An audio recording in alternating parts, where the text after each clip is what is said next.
ምን አይነት ልጅ? ጽዮን የምትባለው ልጅ የሚያፈቅራት ቅዱስ የሚባል ልጅ አለ። ደግሞ ረስችው። እናንተን ብላ መታ እንዴት ነው ትታችኋት የምትወጡት? ሰላምዬም ትታት ሄደች እንዴ? አዎ የሆነ ቦታ ደርሼ ልምጣ ብላ እኮ ወዲያው ነው የወጣችው። እናንተን ስታናዘዘዋለች በለኛ። አረ ብዙም አላወራንም። ሰላም ትታ ስትሄድ ደበራት መሰለኝ ወዲያው ነው የወጣች። ተዋት እባክህ። እና እስካሁን እራት አልበላሁም? አይገርምሽም? ቤት ውስጥ 7 ሴት ተሰብስቦ እስካሁን እራት አልበላሁም። ወሬኛ። አባዬስ አልመጣም? ገና አልመጣም። እንደሚያመሽ ነግሮኛል። እንዴ አንዴ መጥተሻል እንዴ? አሁን ሰላም ይመጥቻለሁ። የቱ ልጅ ነው ደግሞ ሳልነግራችሁ? ዛሬ እኮ በድሉን አገኘሁት። በድሉ ደግሞ ማን ነው? የአክስቴ ባዩሽ ባል ነው። አንቺ ጉደኛ፣ ምን ብለሽ አገኘሻቸው? እኔማ ገንዘብ እንደሚወድ ስለማቅ የተወሰነ ገንዘብ ሰጥቼው ስለ ባዩሽ የሚያውቀው ነገር ካለ እንዲነግረኝ ነበር።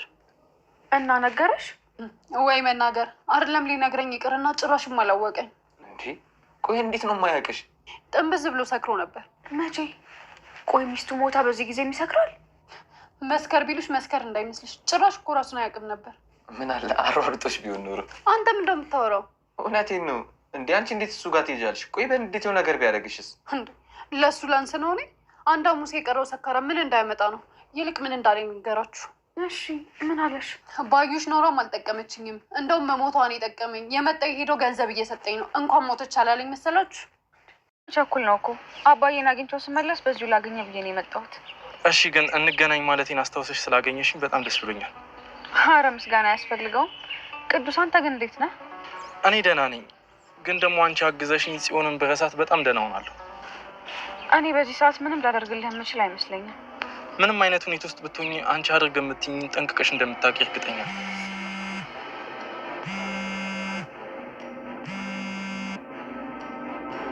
ሄሎ ኤልያስ፣ እንዴት ነህ?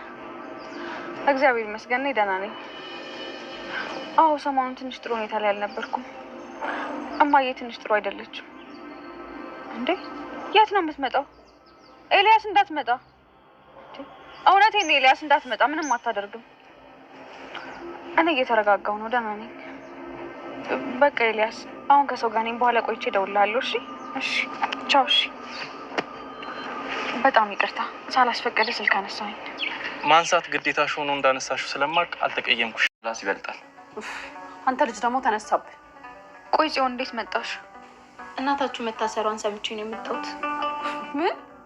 ቆይ ማን ነገርሽ? በዚህ ዘመን ወሬ ያመልጣል ብለሽ ነው?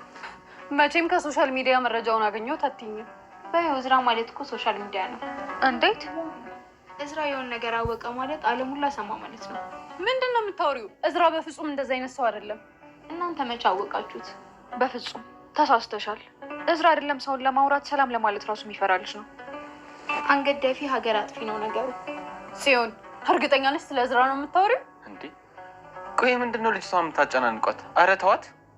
አይገርምም? እህቶቹ እንግዳ በጭራሽ ማስተናገድ አይችሉም። በቃ ችግር የለውም እኔ ላስተናግድሽ። ከውስጥ ከውጭ ምን ላምጣልሽ? ሴቶቹ እያሉ አንተን ማዘዝ ድፍረት ቢሆንብኝም ግን ቡና ብታመጣልኝ ደስ ይለኛል። እሺ ሰራተኛ ስላለች ለሷ ልንገራት።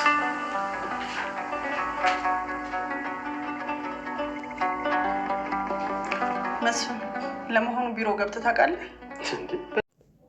ሰላም ጤና ይስጥልን ውድ ቤተሰቦቻችን፣ ሰላማችሁ ይብዛ በያላችሁበት የዓለም ዳርቻ። ኖላዊ ድራማ ክፍል 121ን ይዘንላችሁ መጥተናል። የወይዘሮ ባዩሽ ባለቤት እንግዲህ ከረጅም ጊዜ በኋላ እስካሁን እሷ በህይወት እያለችም ብዙ ጊዜ ይደበድበኛል፣ እንደዚህ ያሰቃየኛል ምናምን እያለች ታወራለት ነበር እንጂ ታይቶ አይታወቅም። አሁን ግን እሷ ከሞተች ከጥቂት ቀናት በኋላ ወደ ፖሊስ ጣቢያ መጥቶ እንግዲህ ስለ ወይዘሮ ሜላት መረጃ አቀብሏል ማለት ነው። ከዚህ በፊት ከወይዘሮ ሜላት ጋር ሲጣሉ እንደነበረ በጣም በተደጋጋሚ ስለሷ መጥፎ ነገር ያስፈራራች ነው፣ ልትገለኝ ነው እያለች እንደምታወራው እና በጣም በሚስቱ መሞት እንዳዘነ የተናገረ ነበረ።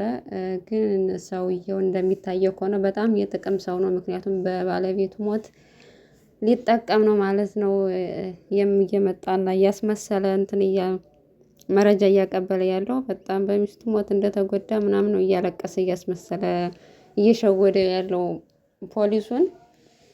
ግን እንደሚመስለኝ አቶ በቃሉ ከፍሎት እንግዲህ እሱ ተጠያቂ እንዳይሆን ነገሮችን ሁሉ ወደ ሜላት እንዲሳበቡ እያደረገ ነው። እሷ ገደለቻት አስብሎ እሷ ላይ ያስፈርዶ እሱን ነፃ መውጣት ነው የፈለገው እና ግን ደግነቱ ሜሮን ሙሉ መረጃ ይዛለች። ያው ሜሮን የት እንደጠፋች አይታወቅም። ቪዲዮ ሲገድላት ስለቀረጸች መያዙ አይቀርም። ዝሮ ዝሮ የባዩሽ የቀጠረችው ሰውዬ እሱም ሲጋለጥ ደግሞ አቶ በቃሉ እንዳስገደላት ይታወቃል። በዛ አማካኝነት ወይዘሮ ሜላት ነጻ ትወጣለች እንጂ አቶ በቃሉ እየሄደበት ያለው ርቀት በጣም ያስፈራል ለሜላት።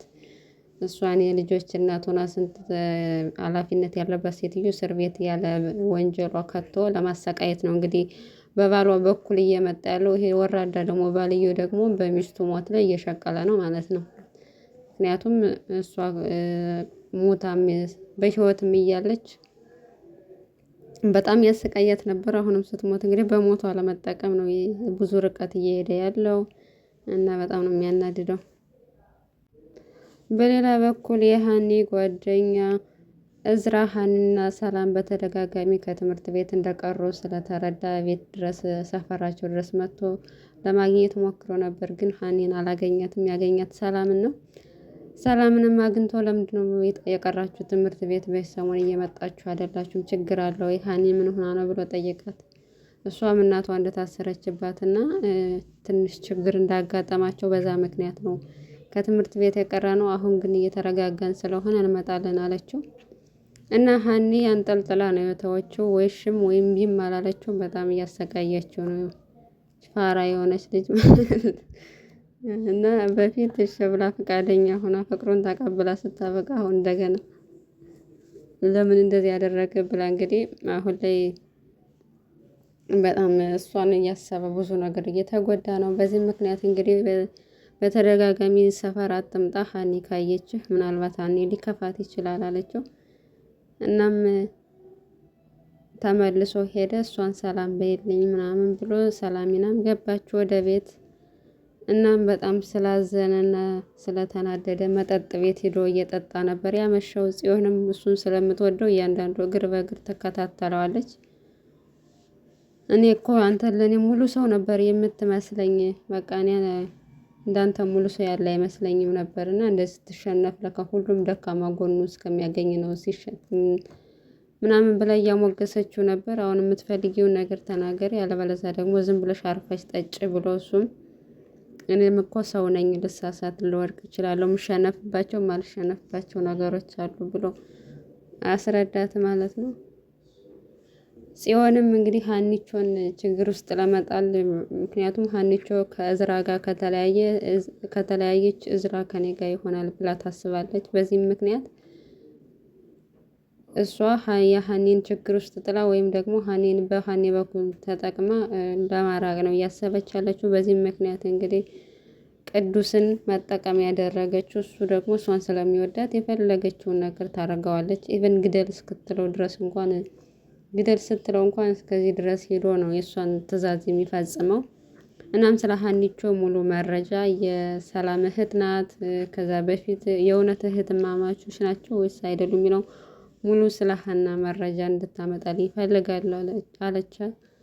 እሱም ግደላት አትበይ እንጂ ፈለግሽውን ነገር ላመጣልሽ እችላለሁ ብሎ እንግዲህ ፈቃደኛ ሆነ ማለት ነው። በዚህ ምክንያት እዝራ የሀኒ እናት መታሰሯን ስለነገራትኝ የዚህን አጋጣሚውን ተጠቅማ ቤታቸው ድረስ ሄዳ እሷ በራሷ መንገድ መረጃ ስለ ሀኒ ልሰባስብ ነበረ። ግን እነሱም ለተንኮል እንደመጣች በጥቂቱም ቢሆን ተረድተዋለኝ እና ሁለታቸውም ሀኒም እዝራን ለማናገር ወጣች።